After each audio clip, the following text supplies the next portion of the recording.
Hello everyone, welcome to a new video. I hope you had a great day. Today we are looking at some new malicious compliance stories. I hope you enjoy the video. The first story is called Train My Replacement. I was a dispatcher for a plumbing and waterproofing company, but I was more of a coordinator. I handled customer bookings, scheduling, some parts ordering, dispatching and so on. As I used to say, I have more heads than a head rack. Now my techs had their own tools and I did my work on the computer. I kept bugging the boss for a better computer, but he never got me one. So I built a system at my own expense and brought it into the office. My techs had personal tools, so this was mine. As a matter of fact, 10 years later, it's the system I'm still using. It has a 4-core processor and a graphics card capable of supporting 4 monitors. I used one monitor for the dispatch software, one monitor for Google Maps with traffic overlay, one monitor for Outlook and one monitor for QuickBooks to issue invoices and purchase orders. When I gave notice, my boss, the owner and I agreed on 3 weeks notice as an exit strategy. Unknown to me, the owner was convinced that I was bluffing, that I was just hunting for a raise. He refused to hire a replacement. My boss was more of a field supervisor, the owner handled the office and admin. Finally, the day before my last day, at 2 PM, I was introduced to the new hire. Seriously, they intended to have me train a guy for a complicated pivotal role in a few hours. I was on a 44-hour schedule, 10 hours Monday to Thursday, and Friday I was off at 11 AM. I said my goodbyes and at 11 AM began dismantling my computer. The first thing I did was formatting the hard drive, as I told them I was going to do. Fortunately for them, the data was all backed up on the server, except for what had transpired that morning, despite my repeated warnings to trigger a backup into the server at 11 AM. The owner came out in a bit of a panic when he saw me taking apart the computer, as he had forgotten that it was me that owned it, and now his dispatch station had no computer. He asked if I could leave the computer behind, and I declined. He set my replacement up on an unused antique computer in a cubicle. It had a CRT monitor and was slow as molasses. The job was hard enough with 4 screens, I can't imagine doing it with 1. The new guy wasn't a dummy, but there's no way I could have trained him in a few hours. He had the bare bones of the processes and that's it.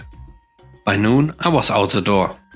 My boss spent the remainder of the day and most of the next week in the field, leaving the owner to deal with the fallout, and it was legendary. Nobody could handle it.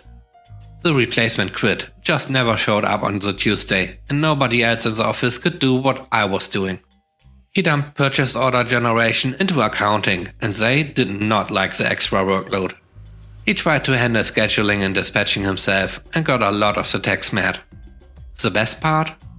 I used to handle after hours on call, and since there was nobody with enough experience, the owner had to answer his phone at all hours of the night, 7 days a week. That's when the exodus started. Over the next few weeks, many of the good techs bailed. Jobs were screwed up.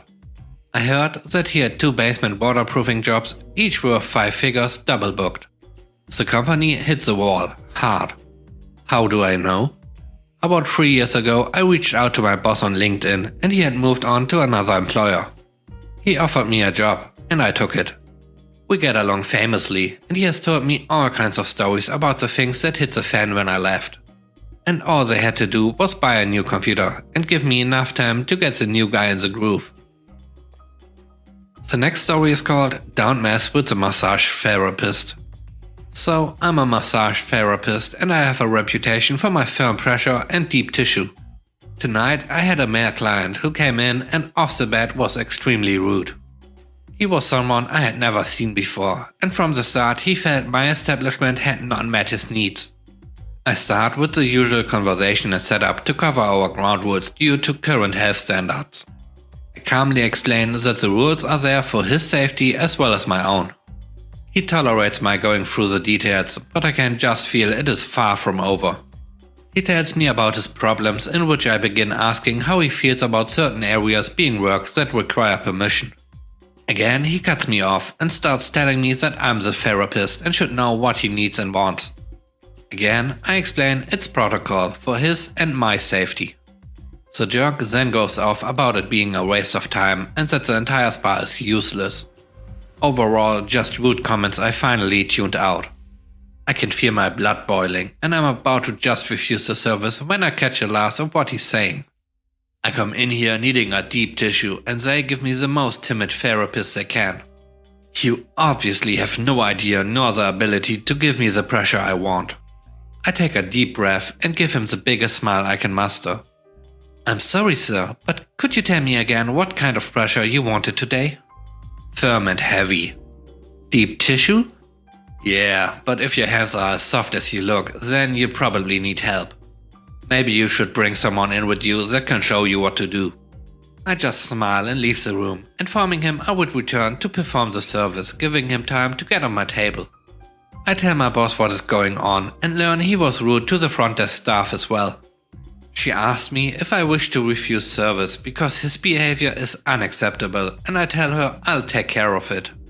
I go back to the room and the first thing he asks me is if I brought someone with more experience. I smiled wickedly, knowing he was prone and could not see my expression. Sir, I assure you that I'm more than capable of meeting your request. Maybe if you lay off the sugars and work on your structure, you probably could. Tell you what, sweetie, just give me everything you got and maybe it will tickle. Now, I'm not a small or muscular person by any means. I'm about 5'7" and I don't consider myself fat, but I have a big stature. I come off nice and pleasant as well, so most don't know my capabilities. At this point, I drape for the back, lower the table as low as I can, crack my knuckles, apply gel to my hands and press down into my first stroke with every ounce of pressure I can muster. I hear him gasp for breath in surprise. I do my entire warm-up like this until he finally manages to hiss out, "Too much, too much." I stop and say, "Well, sweetie, this is just the warm-up strokes. Is the pressure bad or do I need to get someone more qualified? Or can I start the massage now?" He was defeated and said he got the picture. He now knew I was more than capable of the task. He didn't say anything else. He didn't apologize to me, but the front girls told me he did apologize to them for his behavior and asked to never see me again. He also stiffed me on my tip. My boss asked me what happened and I told her. She laughed and said, "Well, he did ask for deep tissue." I suppose the morale here is not to mess with the massage therapist. I hope you enjoyed today's video so far. If you want more content, please subscribe to the channel. And if you like the video, don't forget to press the like button, it really helps. And now, on to the last story. The last story is called Call Center Compliance.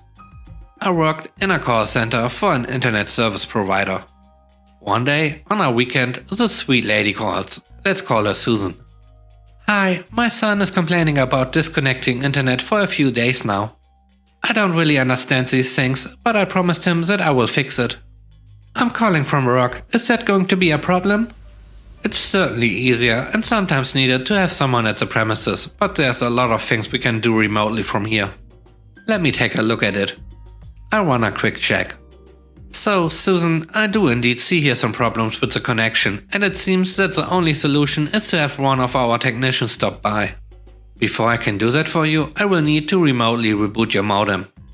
It takes just about a minute or two, but it will disconnect the services. Is anyone at home using them? Yeah, my son is playing games for sure, but it's fine, he will survive. Do you want to call him to let him know? I can wait, it's not a problem. Nah, that little brat deserves it. I bet he will call me himself to scream at me anyway when you disconnect it. You are joking, right?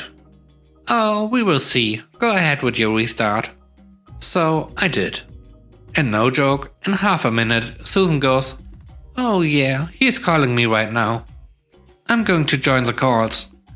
Mute yourself and listen to what little devil I raised." So I do, and listen. By his voice, he is barely a teen, but as soon as she picks up, he starts yelling. "Mom, you said you will fix this crap. It happened again. You are useless. How am I supposed to get good rates when I can't even connect to the internet? Well, I'm working on it right now, so you better behave or I will just tell them we don't need internet anymore. Oh, you would not do that. Screw you.